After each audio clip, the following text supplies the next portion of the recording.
Mm-hmm. Got a Steve Shives interview coming up. Loving it. Now I think I gotta record this. Let me see what I can do here. Hello? Mm-hmm. Und er macht einfach irgendwie abgedrehte Waffen aus Gummi und Armbrüste und sowas. Englischsprachig würde ich sagen, wahrscheinlich Atheism is Unstoppable. Der macht eher politischen Kram, also im Sinne von eher deutsch oder englischsprachig? Coming up. Schlomo, ich grüße dich. Schön, dass es heute geklappt hat. Ich würde sagen, lass uns circa eine 20 Minuten, 30 Minuten einplanen für unser Interview. Ich habe natürlich erstmal knallharte Fakten und Fragen am Anfang mitgebracht, um die Stimmung ein bisschen anzuheizen. Dein Lieblings-YouTuber? Deutsch oder englischsprachig? Beides. Okay, ich würde sagen deutschsprachig, wahrscheinlich Jörg Sprave, der hat früher, hieß das der Slingshot Channel, sein YouTube-Kanal, und er macht einfach irgendwie abgedrehte Waffen aus Gummi und Why is this not working? Armbrüste und sowas. Englischsprachig würde ich sagen, wahrscheinlich Atheism is Unstoppable. Der macht eher politischen Kram, also im Sinne von er antwortet auf irgendwie MTV, anti-weiße Propaganda und solche Sachen. Und die gucke ich da ganz gerne.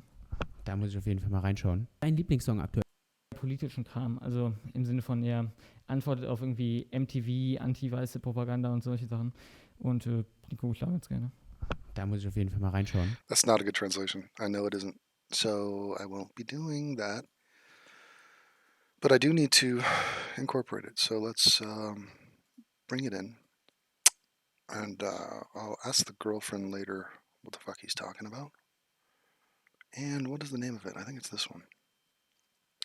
So I think he just asks him, what's your favorite YouTuber? Let's see. Somewhere here. Let's find it. Some big German YouTuber. Und Fragen am Anfang mitgebracht, um die Stimmung. Motherfuck. Alrighty. I was just in Germany earlier today. I'll have you know. Lovely place. Got all the, had a nice Indian lunch. Fragen am Anfang mitgebracht, um die Stimmung ein bisschen anzuheizen. Dein Lieblings-YouTuber? Okay, so right there. Maybe we'll show him a little bit. Stimmung ein bisschen anzuheizen. Dein Lieblings... Give him a little. Anfang mitgebracht, um die Stimmung ein bisschen anzuheizen. Dein Lieblings-YouTuber? Okay, I like that. Let's do it like that. Slide it back here.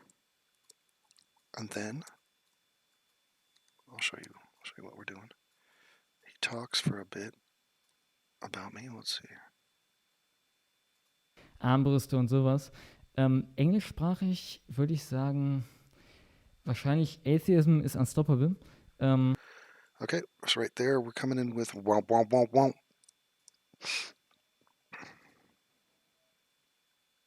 Der macht eher politischen Kram, also im Sinne von er antwortet auf irgendwie MTV, anti-weiße Propaganda und Okay. So. wahrscheinlich Atheism is Unstoppable. Wahrscheinlich Atheism is Unstoppable. Okay, we gotta trim it and slide it over here. Here we go. Now we're rocking and rolling. Wahrscheinlich Atheism is Unstoppable. Okay, a little bit like this and like this. Wahrscheinlich Atheism is Unstoppable. A little bit too quick. Let's go. Wahrscheinlich Atheism is Unstoppable. Der macht eher also im Sinne von der MTV, anti-weiße Propaganda und Get the fuck up! Okay, I like this. But I'll tell you what else I like. This might come as a shock to you. I like other things that you are not privy to. That's the truth. Oh, we gotta see this. I want to watch some shit. That's what I want. I want to watch Let's do Ari Goldman. Get the fuck out. Let's do. Let's copy. Let's paste. And it already exists, which is troubling. Okay. I'm troubled by it. And no, this is not responding. I gotta save it because shit is going south. Here we go. All right, there he is. So now we're gonna have to doctor this up. Let's find the moment that we are looking for, which is get the fuck out. There it is.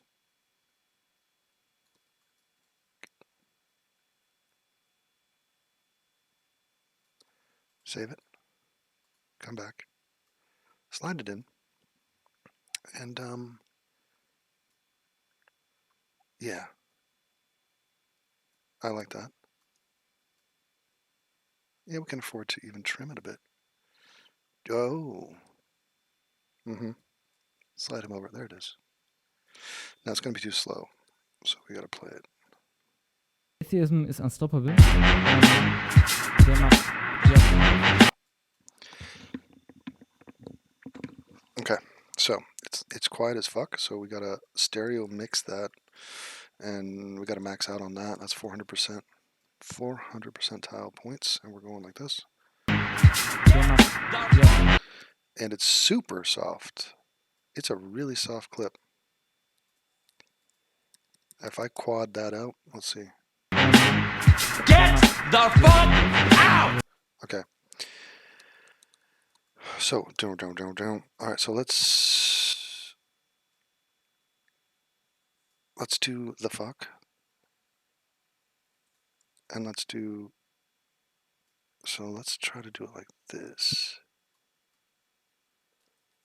Let's see if we can hear it. And to sample this, let's just bring this down to like 11%, just so we can hear it. Der macht ja politischen Kram. Also Okay.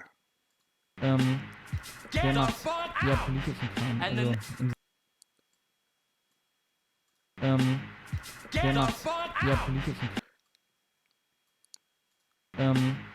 Der macht ja politischen Kram. Also im Sinne von. Okay. So from right here, we're gonna stereo mix down to 0. Der macht ja politischen Kram. Also der macht ja politischen Kram. Also im Sinne von eher. Okay. Perfecto. Now we disable that and we come back here and we're gonna go 1, 2, 3, 4. 1, 2, 3, 4. 1, 2, 3, 4. Oh, let's see what that volume is like. Is unstoppable. Get the fuck out! Okay, so we're going to take all that. We're going to create a pre-compose. Yeah. Fuck, I missed one. Okay. Now we do it back again. Control Z is your friend. And the problem is I don't know where it begins and where it ends. So pop back here. That's the beginning. Slide over here. That's the end. Boom, boom, boom, boom. Try it again. Unstoppable. Get the fuck out! Get the fuck out! Unstoppable. Get the fuck out! Get the fuck out!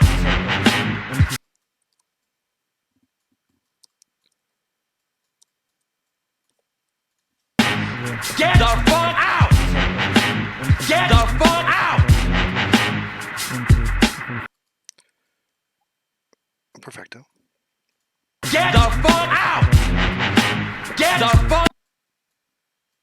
Get the fuck out! Get the fuck out! Get the fuck out! Okay. Playback. Get the fuck out! Get the fuck out! Get the fuck out! Get the fuck out! Get the fuck out! Oh, finish strong. Fuck out!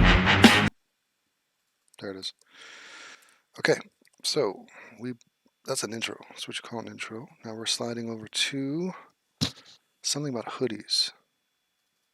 Something about hoodies, and where'd that go? Where'd that hoodie video? Maybe it's in this. I'm feeling it. There it is. All right, let's lay it down. I'm not gonna finish this right now. What the fuck? What the fuck am I thinking? I'm gonna watch videos. Just chill. All right, we're going 1920. All right, fine. We'll do it like that.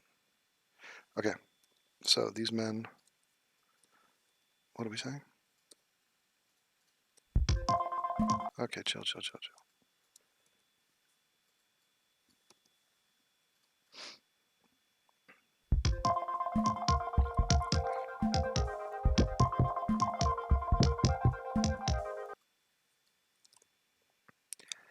All right.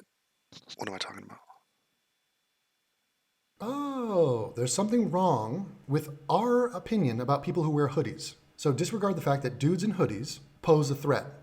We know that guys in hoodies do this because they are trying to mask their identity. It's shady as hell. And it's part of a culture that is criminal in nature. Doesn't mean everybody in a hoodie commits crime, but it does mean you should be alarmed and on guard if you see a guy in a hoodie, especially if the weather doesn't call for it, or if they're inside.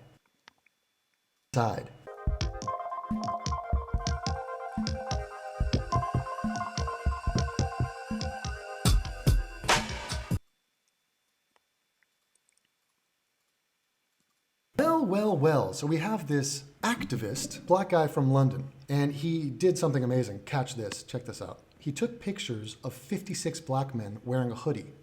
And here's the twist. They weren't murderers or rapists. He picked 56 normal black guys, non-criminal. We assume. I mean, let's not go check their records, but yeah. So he picks 56 dindus from London, puts them in a hoodie, and then says, fuck you for thinking that these dudes are criminals. So it's a carpet bombing of, you're a racist because you have a bad impression of black dudes in hoodies. And he wants to change the narrative. Well, my sweet fellow, a narrative sounds like a story. It is a story. You're making up a tale. So you're not concerned with truth or stats or numbers or reality. You're concerned with making yourself feel good and spinning the truth into what you call a narrative. The truth into what you call a narrative. The hoodie and everyone looking into the camera was part of the artistic direction to bring about that conversation.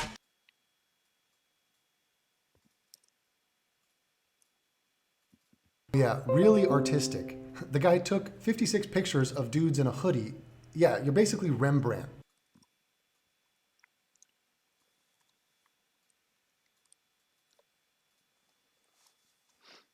Rembrandt. If I equally put the men in suits and ties with a big smile on their face, I wouldn't have commanded the same attention that these.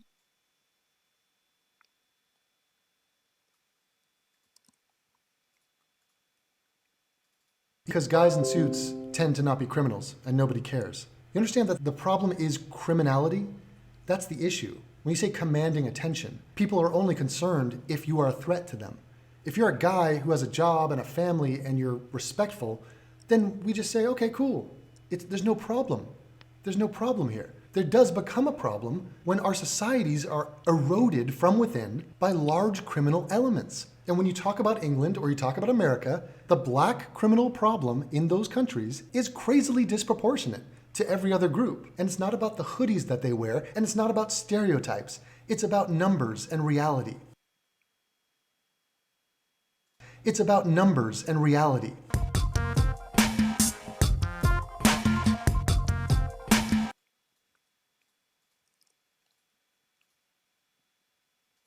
The hoodie is not being demonized. What are you, white knighting hoodies? It's not about the clothing. It's about the people who tend to wear that clothing and what they get up to.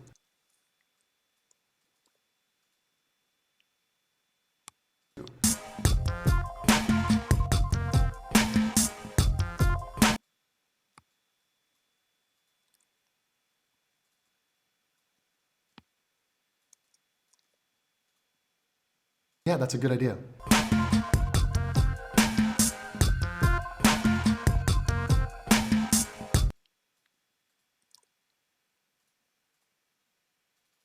this guy, I am not my stereotype. I am a member of parliament. Oh, thanks. I was unaware. I thought it was impossible for a black person to be a politician. I mean, I was willing to give Obama kind of a half pass because he's basically a white guy, but a full black guy to be a politician, amazing. Thank you, AJ Plus, and thank you to this black activist for teaching me something new. What was I thinking? I guess there is no such thing as black crime in England.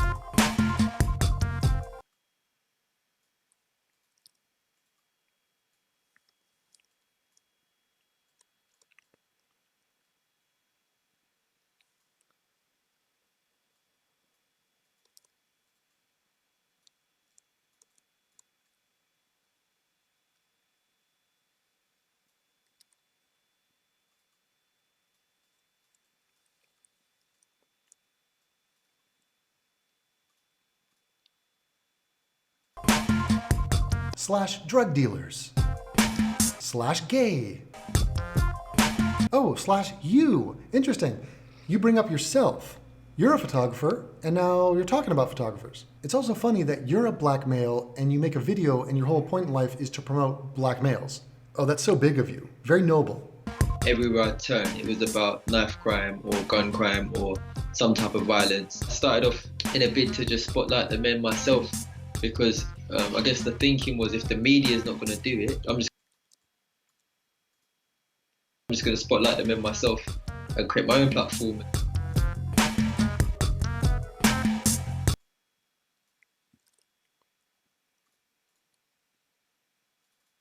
Because those are problems in England, and so people talk about them because they are concerned about the problems facing England. You know, the loss of human life, that sort of shit, protecting your children, maintaining the stability and the future of your country. Yeah, that's a problem. But no, please, tell me about a non-problem. How's that black dentist doing? Or cut back to that member of parliament. Yeah, let's talk about that. Better narrative for you. So wait, you want the media to spotlight black men for the sake of being black men? What? That? Hey, good job. You're not a criminal. You're not a knife-wielding, gun-wielding criminal. Let's do a story on you. That's all it takes. No, I'm sorry. And I'm guessing there's probably a few stories on that member of parliament black guy that you just featured. If we Google his name, there will be stories on who he actually is and what he does.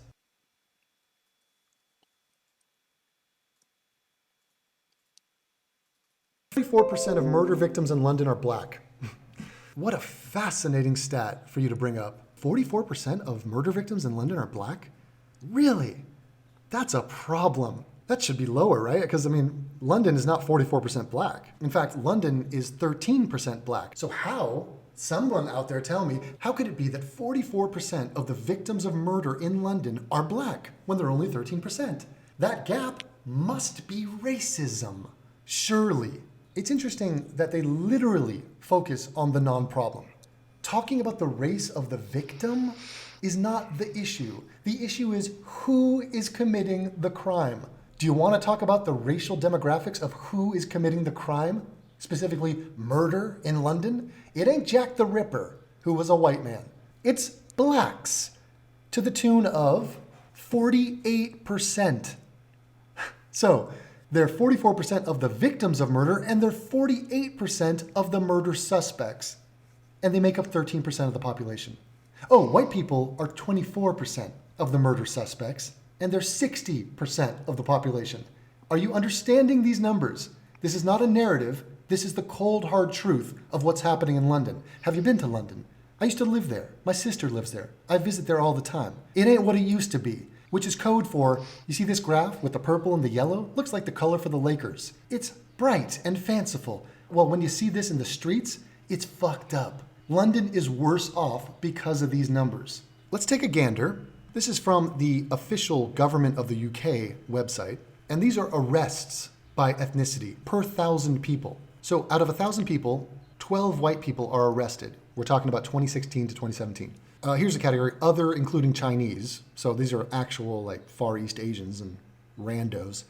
10 out of 1,000. Asian, which is in England, they're talking about Pakistanis primarily. Asians have 14 out of 1,000, so higher than whites. And there are some sketchy, low-class whites in England, don't get me wrong, so it ain't perfect.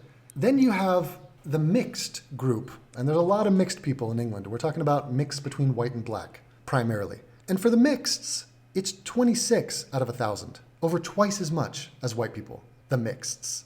And finally, drum roll please, for the blacks of England and Wales, as if there's blacks in Wales, it's 38 out of 1,000. 38!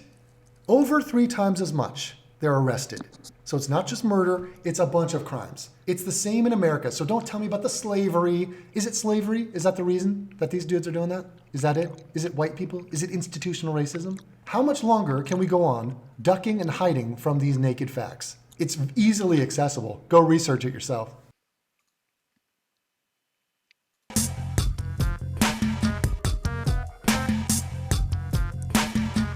starts.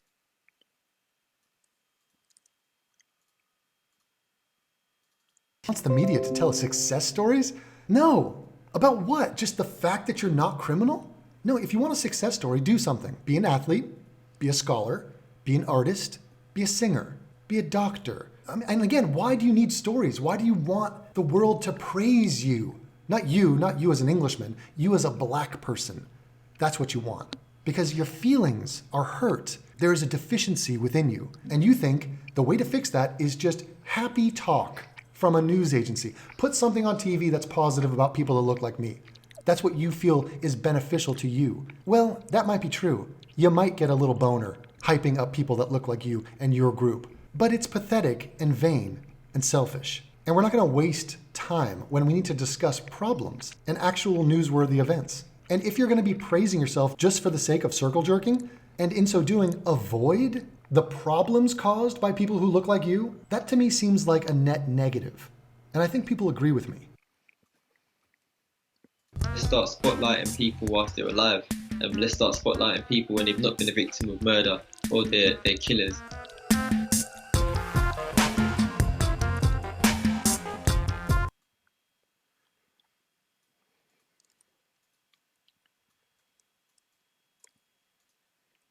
What? How about stop killing people?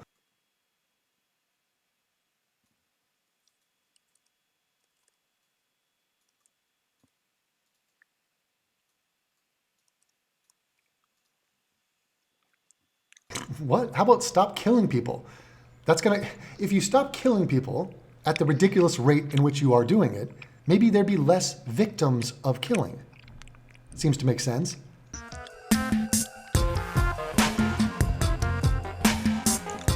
Yeah, they should.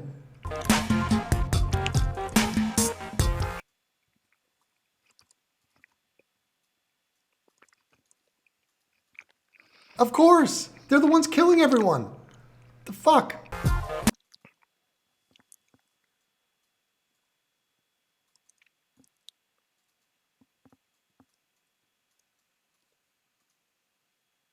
That's perfectly reasonable, considering that they're 44% of the murderers. It's almost exactly what you'd expect it to be.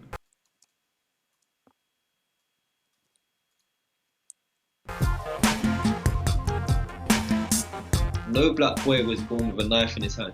Equally, no black boy was born with a gun in his hand. It wants to speak to black men and show black men that are growing up at the same time.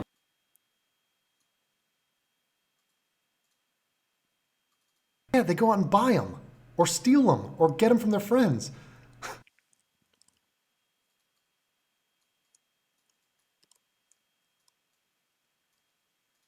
It wants to speak to black men and show black men that are growing up at the same time that you can be whatever you like, regardless of what you wear, regardless of what you look like, regardless of what the media says.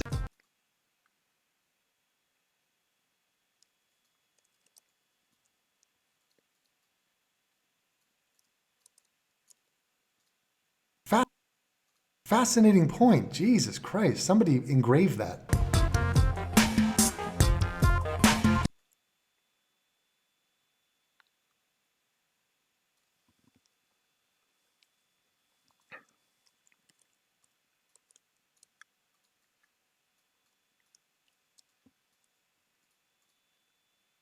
That's the message? Be whatever you want to be? So why talk about murder and murder victims and then say you can be what you want to be? Hey, blacks aren't born with guns and knives in their hands. There's no accountability here. It's such a weird game of hot potato. Are they seriously trying to make this a problem with the media or with people outside of the black community? So the black community is killing 3 times as much as anyone else in London. But it's our misconception of the hoodie that is the issue here to focus on. And we have to have more positive stories about blacks just because. Oh my God. Oh my God. What a stupid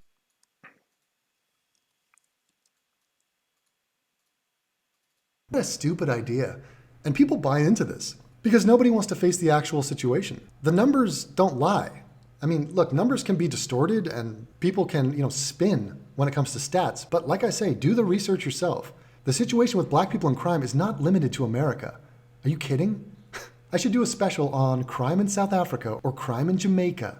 If you want to break that down by race, it is going to be an ugly, ugly reality check for you. So it's time to get real if you care. That is, if you care. Because unless you think the solution is just, well, London's gone to hell, leave London, fuck it, it's lost. A lot of people think that, by the way. If you think that's the best thing, just white flight, we're white flighting ourselves into smaller and smaller corners. I'm literally in Switzerland, which is a very small white country. I've painted myself into a white corner. And again, it's not about whites just for the sake of whites. It's about who is not fucking up society. You tell me Asians don't commit a lot of crime? Good for you, Asians. I'm glad. I'm not Asian, but I'm aware of that fact. You're probably a safe neighbor to have. You're probably not gonna fuck up the neighborhood. Oh, you're telling me blacks commit over 3 times the murders in London than any other race? Oh, okay. Do I want that to be the case? No. If you told me blacks commit next to no crimes, I'd be like, oh, okay, that's the truth. It's not the truth. And the truth matters. And you shouldn't be surprised to hear this from an atheist. Would I like to live forever and be the center of the whole point of the universe? Sure, sounds dandy. It ain't true. So people need to start valuing the truth and stop valuing narratives that make them feel good.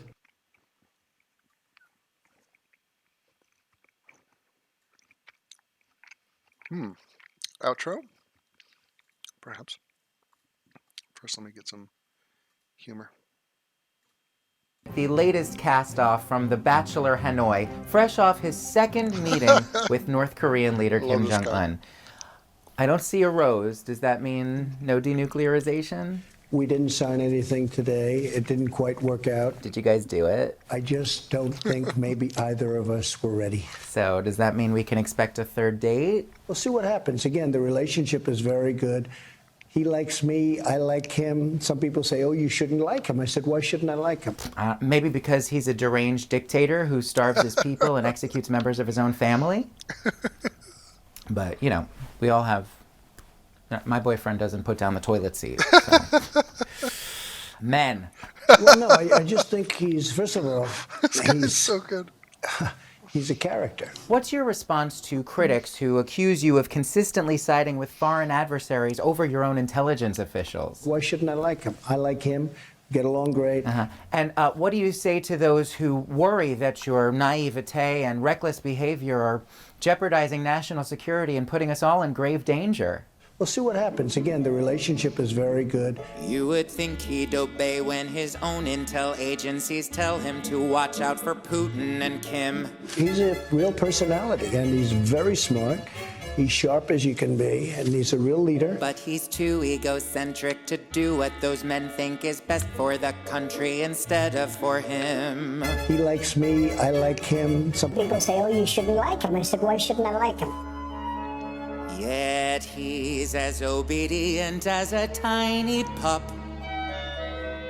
For any louse on a nuclear list. Look, bottom line, I think he wants to get something done. 'Cause when his own daddy issues start flaring up, there's not a psychopath he can resist. He's sharp as you can be, and he's a real leader. So unabashedly he reveals. And he's very smart.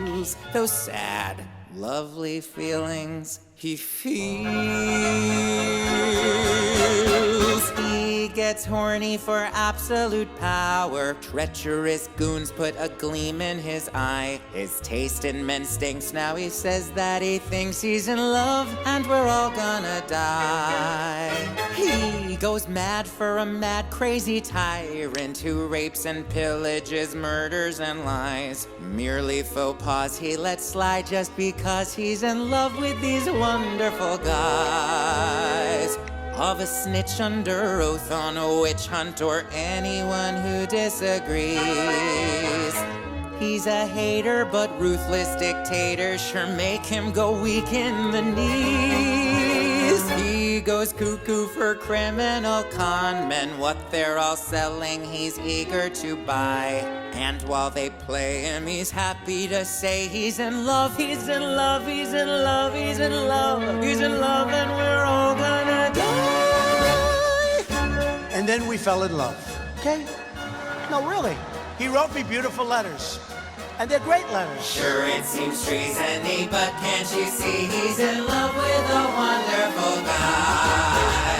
He's so thirsty for thugs and delinquents, there's not a Nazi he can't justify.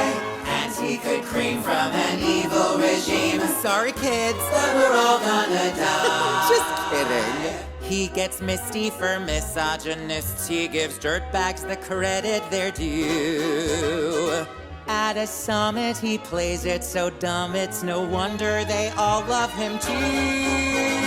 He gets boners for bloodthirsty monsters. He'll take their side every time they deny. Though he's appalled when it comes to a Baldwin, he loves autocratic, tyrannical, lying, oppressive, despotic, inhuman, plain awful, maniacal, vicious, sadistic, and vengeful, atrocious, and all around a-holes with hope. He's in love and we're all gonna die. He likes me, I like him. Great. Man, he puts in work. Amazing. Now let's see what this punk rock shit is about.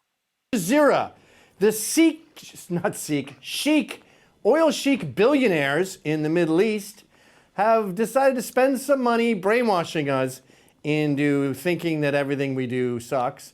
And part of that, I guess, is telling us that punk was created by black people, a la Hamilton, I guess. Race was kind of a big thing back in punk rock days, but it was us white kids fighting Nazi skinheads.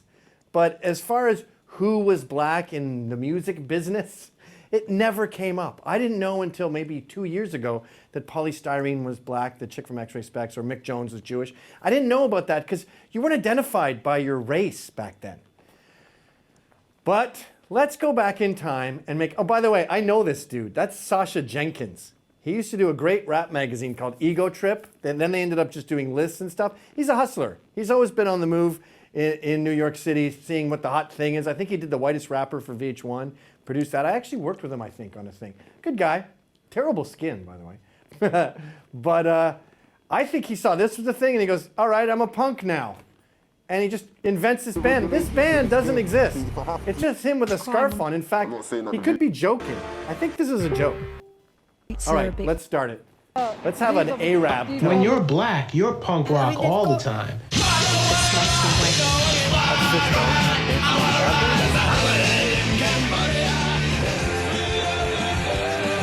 And that is the sound of punk. Short, fast riffs, lyrics pushing back against the mainstream mundane, the original don't give a attitude, and a no rules allowed genre for self-identifying misfits that emerged at a time where music was becoming maybe a little too clean. Can you just pause but it? punks? Notice she shows a bunch of white people in the Very Black History of Punk Music video. Let me tell you the amount of blackness that was going on. In Britain, there was Don Letts. There was a huge Jamaican influx in the 70s because they had just declared independence and they kicked the British out and they went, our country sucks now. So we're going to leave. You're going to see a similar thing in South Africa after they kill all the white people. They're going to go, our farms don't produce anything anymore. Anyway, huge influx of Jamaicans. They assimilated quite well. They're Christian. They had just been under British rule. They got Britain. And so they ended up with ska music and rude boys. And Don Letts brought sort of reggae to punk rock. So you'd have, the Clash doing dub songs. Tiny, tiny part of British punk. Tiny, tiny part. And then as far as America goes, you had a hardcore band. Hardcore is just American punk. It's faster, stripped down. Punk is British, basically. You had one band called Bad Brains, and they were incredible.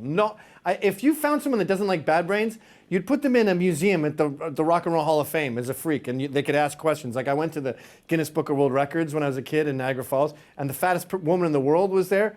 She was like 1,000 pounds. It's normal now, but back then in the 70s it was weird. And she sat in a big booth with a microphone. You just ask questions like, how much do you weigh? And she'd be like, I weigh 1,100 pounds. Oh, what do you eat every day? And she would just answer questions all day, probably the same questions. Anyway, that's what you would do if someone disliked Bad Brains. That's a band, one band. How is that the very black history of punk music? Again, they're taking race and sticking it where it doesn't need to be. All right, go ahead, Salim Salam. Or at least as I saw it growing up, rarely looked like anything other than these guys. Correct.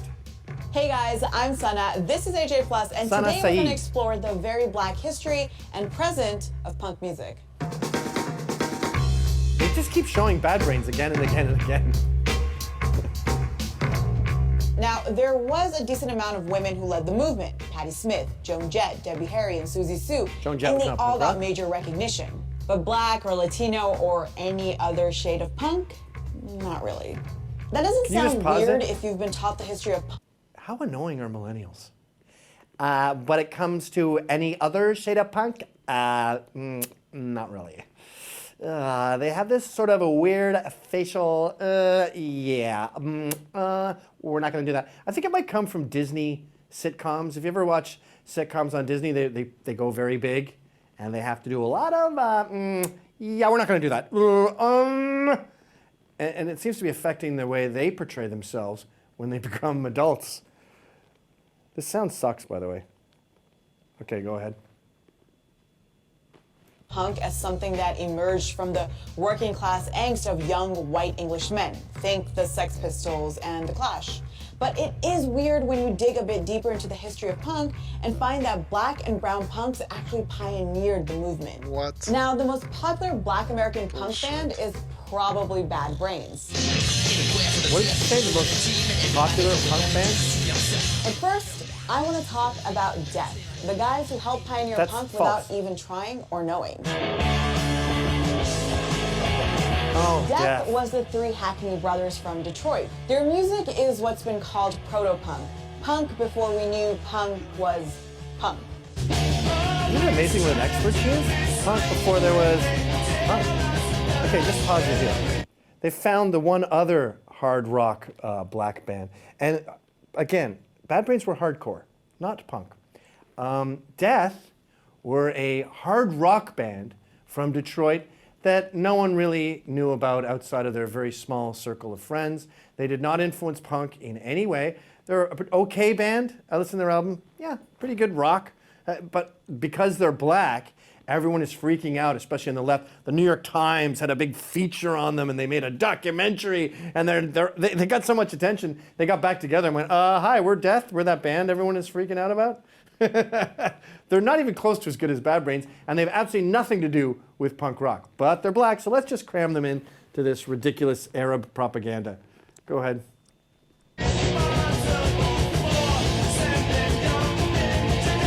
Now, Death broke all the rules. There were three black men playing what was considered white people's music at a time where black Americans were known for playing things like Motown and R&B. You know, we felt natural doing it while we were in our own quarters. Look at these guys, by the way. They were clearly bald, and they were a mediocre band. It sounded like every Italian in Long Island who had some band that did covers. Like, this is just a bar band.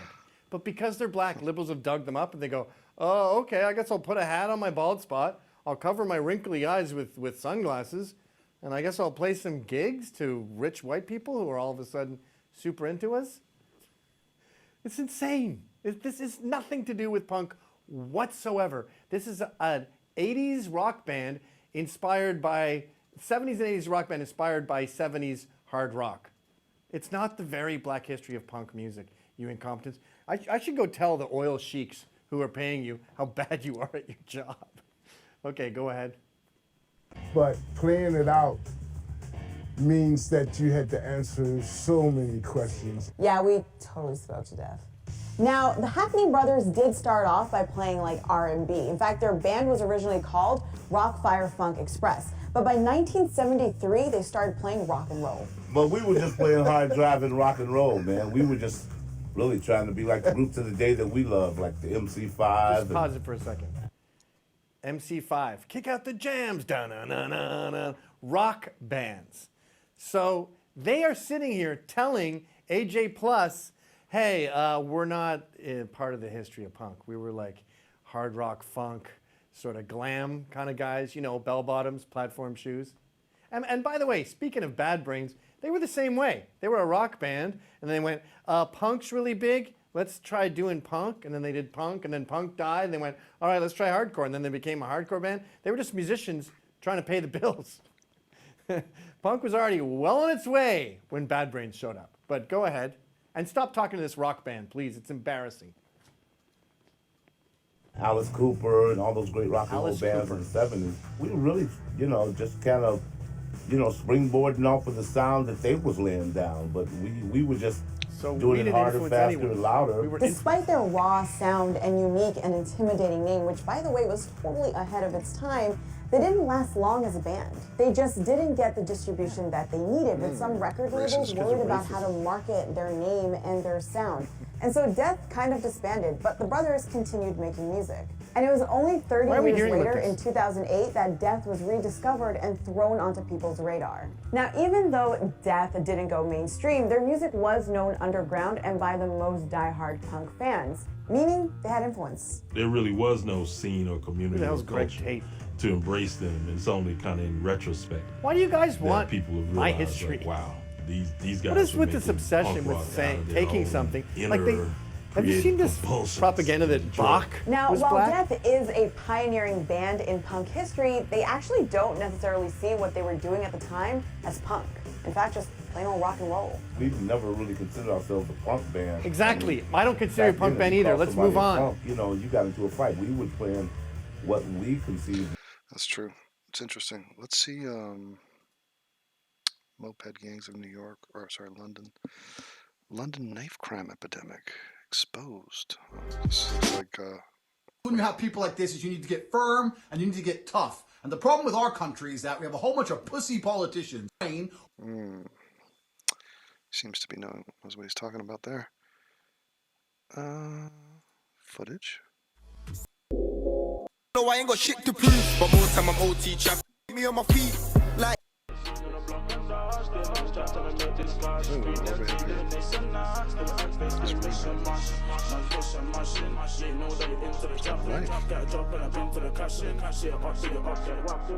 Man, get seen on the block and dash. Still in the trap trying to make this cash. Free them Z doing this and that. Still with M-Face doing mission mash. Man's mission mashing. Yeah, you know that we're into the trapping. Get a drop and I dig it up. That A man just fed him.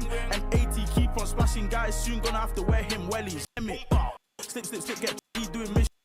Leaving things in your torso, dip, dip, dip, I'll shave a man's convo. Slip, slip, slip, get trip and get bored. Yo, nah, you ain't really. Guy's throwing a machete around. Ain't no the torso, stab man up and zoot and then walk. Fucking insane. Let's download it. Now I'm in a police mood now. Let's go check out. First, let's check out AJ Plus. Let's see what they're doing. See the latest of the shit. The rise. Hey of guys, the it's far Deep. right. All right. Why people become neo-Nazis? First video. Wow. Okay. What's Hajj like? A comedian goes to Mecca. Wow. What a segment. That has 66,000 views. Good God. Just a fun look at Islam. Islam's fun. Also, fuck the neo-Nazis. Neo-Nazis, big problem. Huge problem. Oh, Timothy McVeigh. What are the odds that we have a Nazi salute and Timothy McVeigh on the first 3 videos? This is the most recent uploads. How one act of violence forever changed the U.S. Right. Hollywood's first hijabi director. Great. Pro-Muslim. What's fueling far-right hate in America? A swastika on fire. Yeah, you see that all the time. I saw a swastika today, actually, out here in Switzerland. Graffiti. Edgy. I think the Nazis are on the rise. Maybe I should do a video about it. Or maybe it was just a kid trying to be edgy. Hijabi fashion. Jesus Christ, that looks stupid. Venezuelan crisis, the long history of the U.S. intervention. Fuck U.S. It's fuck the U.S. Yeah, so Venezuela is in disarray and is a failed state and is having civil war, but it's our fault because some trade agreement, probably makes sense. Muslim ban bodegas, okay, in New York, interesting. Not really. Why Central American kids are heading to Tijuana? Mm-hmm. Jumping the fence, seeking safety in Trump's America. Fuck Trump. Fuck Israel. Thank you. Congress wants to make it illegal to boycott Israel. Yes, that's a great idea. Fuck you. Going to Israel. 100K. Well, that's popular. Popular. So hiding from ICE in a black church. Random. 6.8 thousand views. The Muslims seem to like the fuck the Jews thing. Yeah, interesting. Why Jacqueline fled to her death. 7-year-old. Guatemala. Wow. Growing up a refugee. Oh, okay. So U.S. anti-Semitism. Wow. They do a video like this saying we should boycott Israel because not because of the Jews. Wink, wink. No, it's because the policies of the Israeli government. You know how they don't want to open up their borders and let the Palestinians ruin Israel and commit acts of violence, if not open war. You know that policy. That's just politics. That's not anti-Semitism. What we're against is U.S. anti-Semitism because fuck the U.S. and fuck white people. The origins of anti-Semitism in America. What? Trump's forgotten America. What is man school? Man school? Oh god, this is gonna be comedy. Attempted comedy, but like 50% joking. Let's watch. Also, something to keep in mind, pretty basic, but Louis C.K. Listen, only. Okay. Only under intimate situations caress knob. What? Louis C.K. Listen, only under intimate situations caress knob. Who's that message for? Women? What a long way to go for a joke. It's so bad. Phenomenal woman. So it's a female trying to do comedy, and she's I don't know what she is. She's like a Latin, but she hangs out with the Arabs, the Arabs, because it's a coalition of people of color. And this is fuck men, but like funny fuck men. It's like okay, see it. Right? Oh, it's fun because of the music. It's been a year since the Me Too movement made headlines. Fiorentini. What the hell is that? Is that Francesca? God, what is that with that name? Fiorentini. Is that Italian? This cannot be Italian, is it? The fuck is her race? Let me ask the chat. Got to ask that chat. Hey chat. What is her race? I need to know which racial slur to use. Grant's been timing people out and banning people. Cool. Fuck them. I should go on a banning spree. Fuck them all. Wait, Shlomo Finkelstein in the thumbnail? Yeah. Yeah, this is the guy. Somebody sent me a video that I think that's the guy. Franny's still there. Yeah, she never left. Italian. But she's so brown.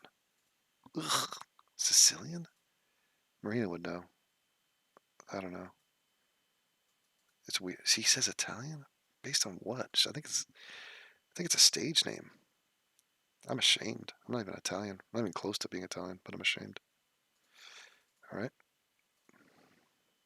Headlines. And since then, we've realized that there are creeps everywhere. That's not an Italian nose. That can't be. Look at that nostril. In Hollywood, on the news. Okay, first of all, Matt Lauer is nowhere near Harvey Weinstein. What did he even do wrong? He contained himself when his co-host was wearing this, which is points for that. Who's in orange Crocs, which we should have seen coming. Who's this dude? I feel like he's a reality star. What is he, like a chef? I don't know. I don't watch it. And now on the Supreme Court for Yeah, that guy's a dick. But I mean, honestly, what he was even accused of was very minor, and it was 100 years ago. a second time. But that guy's a black, so give him. It's caused many to redouble their efforts against sexual assault and others to miss the point completely. It's a very scary time for young men in America. Who are you scared most for, your sons or your daughters? I mean, right now, I'd say my son. Beyond the trolls, though, some men are taking it upon themselves to right the wrongs exposed by the Me Too movement. Meet Matthew Solomon. I am an empowerment coach. I specialize in relationships and communication. And I wrote the book Man School, relating with women in the Me Too era. Do men need a class on not sending an unsolicited dick pic? A whole class on that? Maybe not. But as part of a class, evidently, because it happens all the time. Man School covers topics like rape. But why? I mean, this is a question. I mean, she's trying to do like a Jon Stewart. He would send out his fake news team to interview, and it's hacky, and they're trying to put a background track to it and all that. But what is the problem with a man sending an unsolicited dick pic? Like, honestly, break that down. Because if a man does that, he's just going to be blocked and laughed at, and it's not going to be rewarded. In other words, it's a self-solving problem. If you want to call that sexual harassment and file charges, I'm sure that you could already do that as is. So if it's not anonymous, it's already a crime. But also just the social stigma of it and the penalty will already be in place. So if anything, it lets you know, don't avoid this dude. I mean, it's stupid as shit, but I mean, is it really a problem? Rape culture in movies, toxic masculinity, and issues that have stumped dudes for millennia, such as women are not men. What compelled you to write Man School? Women started posting their stories with the hashtag #MeToo. And even knowing the magnitude of it, seeing it there was so humbling and it was so overwhelming. But there were all these men who had no idea. And they didn't know how to react and how to respond, and because they would speak up and do the stuff that people do. Things like harassment, gaslighting, whataboutism, and telling women their experiences don't matter. Yeah, we've been on the internet. Do you find it ironic that you're a guy? Do they think this helps the situation? To just antagonize men and make them to be the bad guys? Like, to not grant the fact that half of the time these men have a good point, and that women, I mean, do they expect women to just go unchecked? Just women are angels and everything they say is golden? Guy that has to explain all these things that women have been saying for years? No. Why not? Because I know that men haven't generally been listening to women for years. So you're like mansplaining sexism, which is Pretty much to men. it's like good mansplaining. If you're mansplaining to men, maybe it's So are you womansplaining, mansplaining to a man? I mean, it's so petty and childish, and like, there's no backbone to it. I mean, if the premise is women have been sexually abused, so be it. Go to the cops. There's no controversy about this. It's a crime. Nobody's in favor of it. So be gone. Thought be gone. good. If a man's I don't know. I've got lost in the space continuum of sexism. Everything you're saying sounds great, but how do I know you're not like that guy who wears the feminist T-shirt, but then like is secretly kind of a creep? Yeah. What is that face? That's fucking Venezuela.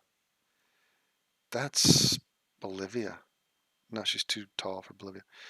They don't have much nutrition in their food down there. I want to say it's El Salvador? I'm not. You sure? Yeah, I'm sure. Okay. Okay, Matthew, let's put your methods to the test with a real man school. We gathered 7 dudes in a room on a Friday to give them a lesson in how to be Did I say Deke? one of the good guys in the Me Too era, and also to hear from them. Welcome to Man School, unlearning. This is so demeaning and so desperately not funny. She looks Native American. Look at that profile. You cannot tell me that's anything close to the Caucasus Mountains. Nothing. Look at that. Totally chimped out with that. Look at the fucking shape of that. It's like... 2,000 years of patriarchy. Thank you for being here. I would love to know from each of you and what you hope to get out of today. I realized how sexist I've been and not even Oh my God, beta chump. Juan Valdez. Look at him with his ethnic tribal print. Oh my God. The hair on top of his head migrated to his neck beard. realizing that that was a problem. You know, it's been a continual splotchy process for me to learn how to interact with women, especially like compared to, I don't know, my freshman year of college. What is, oh my God. Why so serious? Nice Joker. Looks like Dave Rubin with that spiky hair, peacocking. What is this, Korean? I feel like I want to say Korean. Skin tone is more Japanese though, but I smell a gook. All right. Where you get a ton of bad advice. I've been getting close in relationships, but once I hit a certain point, I kind of screwed up. How is that? Okay, look at this guy. He's face palming. That's your own personal problems. Don't try to widen that out to just, that's a male problem. I want to know from you guys, like, what are your fears? Men are becoming uncomfortable in their own skin because of what we're seeing. So is there a concern about... Yeah, the vilification of men. So if there are men that fuck up and commit crimes, talk to them. Why are we, the non-criminal men, the men who have common decency and do not rape or sexually harass anyone, why are we taking your fucking venom? We're not the other dudes. It's a very basic concept. About where the line is, what you can or can't do. You know, there are guy looks like my balls. people who legitimately, when they interact sexually, play violence or something like that. I think that that's maybe one thing that some guys are worried about. There is that fear, you know, hey, so you get with somebody in Palm Springs during What's this guy's backstory? a film festival and you have mad rockin' sex because you drank a bunch of Tito's and soda. There's a tat on the back of his neck. You know what I'm saying? Why does this example feel not hypothetical?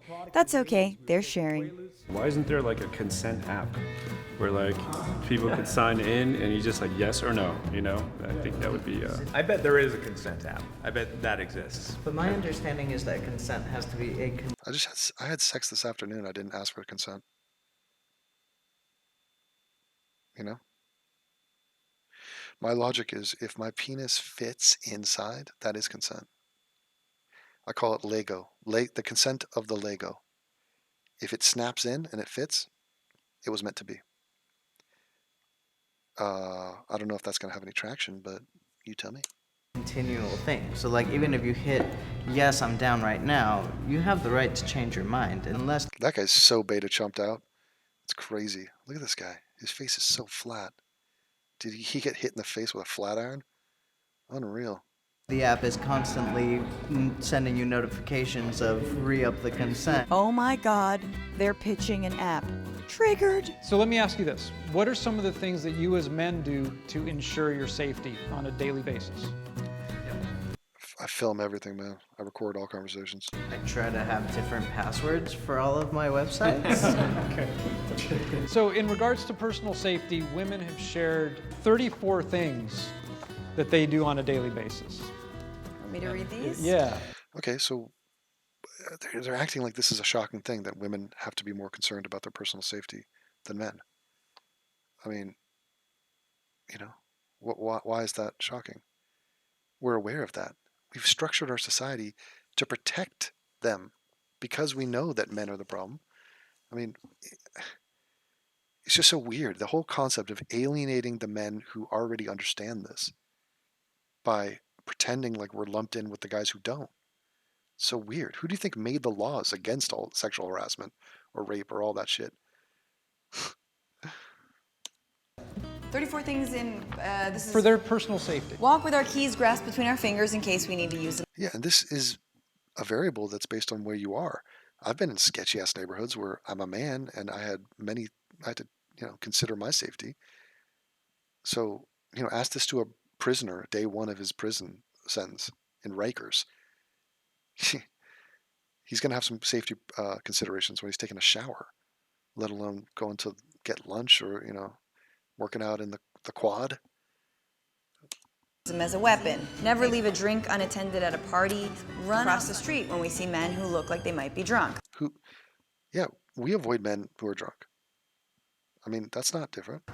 Definitely do that. Make sure we're not the only woman on the subway or bus. Avoid next to a light post when it's dark outside. Decide not to open Facebook. Okay, so get pepper spray, get a freaking rape whistle, get a, be safe, be smart. We face the same dangers, not to the exact degree. We don't face the sexual assault dangers as women do, but we face robbery and shit. Like if you look at the stats on murder and assault and stuff, men are assaulted and murdered way more. The only thing you guys have a corner of the market on is rape. And even that is highly questionable if you can take in prison rape. Facebook messages from unknown men. But once again, the whole theme is we need to be considered special and different, and you need to baby us. And I'm special. Why? Because I'm a woman. Just because. It's like, no, just you understand the scenario. Deal with it. Deal with it. We're all having to deal with it. But don't sit there and puff out your chest and pretend like we need to like praise you. I've got to praise you like I should. For what? Because you're a woman. It's weird. Who could see the message that have been read and become hostile and harassing. Yes, you do become hostile. It would never occur to me to do 90% of the stuff on that list. Because you're not a woman, you beta chump. But it's shocking to see you go, yup. Okay, there are differences between men and women, which isn't that a point that men make, that women criticize men for making? There are differences. Men are stronger than women. Yeah. Okay. Adjust. Grapple with it. What do you want us to do?